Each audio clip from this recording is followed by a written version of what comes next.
I wasn't very athletic, and so I was a little overweight. And the male body just looked very different to me. It looked different from mine. I didn't feel like I owned the same thing that I saw in other men. The way I discovered homosexuality was I went to the public library. My parents were very conservative, so they never told me anything about sex. I never even had the talk. Like the talk, we never had it at all. And I found a book, and I remember opening the book. And this book, this was way back when, I don't know, it was like a 70s book, had pictures of men and women naked. And instead of being attracted to or curious about the page that had the women, I looked at the men. That whole feeling of otherness and difference just really stood out when I looked at these pictures of men. And just right then, my curiosity crossed over from being a curiosity about, the strengths that I saw in these guys who were on the football team and the basketball team, to being a curiosity about the male body. And that really, actually that began an involvement with pornography right from that point. But also what it did is it affirmed in me this desire for the masculine and to connect with men. And so in my mind began this idea that I could connect with men sexually, even though I really couldn't connect with them socially very well. I didn't have those skills. So my gay story started then. It started in high school when I was a young man who was very much different from other young men. Felt like he was on the outside looking in, and discovered a way to connect with them emotionally through fantasy. Just thinking about them and thinking about being near them and sexualizing that. And that was a way for me to resolve that need to connect with this group of men. And then developmentally tend to move into a relationship. So they may have had same-sex behavior early on. They may later label themselves privately and then publicly, and then they pursue more of an ongoing relationship with someone of the same sex. The girl that I was relating to for those 10 years, we made a marriage vow. And that relationship lasted for several years. So I lived a double life, trying to live a Christian life, wanting so much, had such a heart for the Lord, wanted to serve Him, wanted to do the right things, but at the same time, too, had this conflict. My first relationship began when I was 13, and I was going to a Christian high school at the time, and with 2 years at that high school, towards the end of the second year, our relationship became more out there. We were trying to cover it up because clearly we were at a Christian school and that was viewed as wrong. And the school got wind of our relationship by some eyewitness accounts of being too close for comfort on campus. And because of that, we were both kicked out of the school. My first relationship was 8 years long. It was all through high school and all through college. Not everyone develops attractions for the same sex in the same way. Environmental differences and childhood events can also lead to different pathways to same-sex attraction. Yes, I was 21 then. I was living with a woman. I had moved in with her when I was 19, and we were just friends at that time. There was no sexual relationship then. And I started developing feelings for her and just for same-sex attractions in general. When this girl approached me to kiss me, my mother was at work and we were at home alone together. I had really two reactions, one right on the heels of the other. First was revulsion when she kissed me, then attraction. So the way I would really think about this conceptually is that there is a weighted interaction of many different factors, meaning that factors like genetics or prenatal hormonal mechanisms or parent-child relationships or childhood sexual abuse or disinhibition about sexual relationships Because the factors involved in creating sexual feelings are complex and individual, many people in our society mistakenly look for simple categories and simple explanations. So what I tend to do is I make a three-tier distinction between experiences of same-sex attraction, a homosexual orientation, and a gay identity. And what happens in our culture today is that these three things that ought to be distinct are collapsed into one thing, so that experiences of same-sex attraction are automatically taken to mean the person is gay. And all they've got to do is realize that and come to accept who they really are as a person. There's such a huge drive to define yourself when you're growing up, and especially when you're around, 13, 14, 15. You really want to know who you are, and you want to be sure of that. And it's almost like life or death, And you look around you, and everyone seems to have a little assuredness where they know where they belong. I know.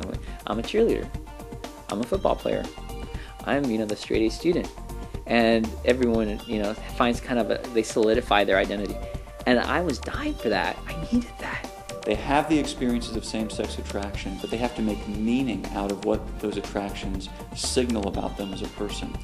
So in comparison, the people who later integrate those into a gay identity say, this signals who I truly am. The group who disidentifies tends to say, there's something wrong about me, or something different about me, or this is a passing phase was a common thing that we saw in our research. They did not tend to say, these signal who I truly am as a person. I started really looking at homosexuality being a term I could identify with. And I started reading more about it, and reading about stories of others who had gone before me and, had adopted a gay identity. I do believe that you can have same-sex attraction and not identify yourself as a lesbian. Because lesbianism is, or saying I'm a lesbian is just a label on a behavior. Same-sex attractions or my temptations or my struggles don't define who I am. Even if people develop same-sex attractions through many different life experiences, there remains an open question about whether or not those attractions are changeable. As we have seen, many people think of these feelings as being a major part of their identity. Can change in these feelings and attractions happen once they are established? Well, within the mental health profession, there's almost a unanimous consensus that homosexual orientation is pretty fixed. And that when you hear of a person who says that they were gay and they become ex-gay, that if you really interview them, they will acknowledge that the change is really in the way they view themselves, but their actual feelings and fantasies have not really changed. And that's the commonly accepted view, and I kind of accepted that view. Clearly, the idea of change is controversial. One highly esteemed psychiatrist that now believes change is possible was once skeptical about the possibility that people could reorient their sexual feelings. Dr. Robert Spitzer of Columbia University recently conducted research to address the question of sexual orientation change from gay to straight. Dr. Spitzer is well known in the mental health community for his involvement in the American Psychiatric Association's decision to drop homosexuality from its list of mental disorders in 1973. And I had an interesting experience. I was at the American Psychiatric Association annual meeting several years ago, and it was picketed by a group of people who were ex-gay, and they were very unhappy with the American Psychiatric Association. And I started talking to one of them, and he told me how he had changed. He was a very religious person, and religion had been an important part of his change. And it occurred to me, gee, could it really be that it was not as fixed as everybody thought? Dr. Spitzer became quite curious about sexual orientation change and decided to explore the issue further. But in the meantime, I decided I could do a study of it. My own research work is in structured interviews and assessment, so I thought it was something that I could do. Dr. Spitzer contacted several mental health professionals who believed change was possible in order to enlist participants for the study. he remained cautiously skeptical. But as soon as I spoke to a few of the people, it seemed pretty obvious to me that these were people who gave a very credible story of how they had changed. So the real purpose was to see whether it was true that essentially no one could change. Now, it was not a study of how often people can make that change, but it was a study of whether there are some people who can make a change in more than just how they view themselves, but also in their fantasy and their arousal. When asked, Dr. Spitzer's research participants disclosed their frustration with the mental health professions. That's another interesting thing.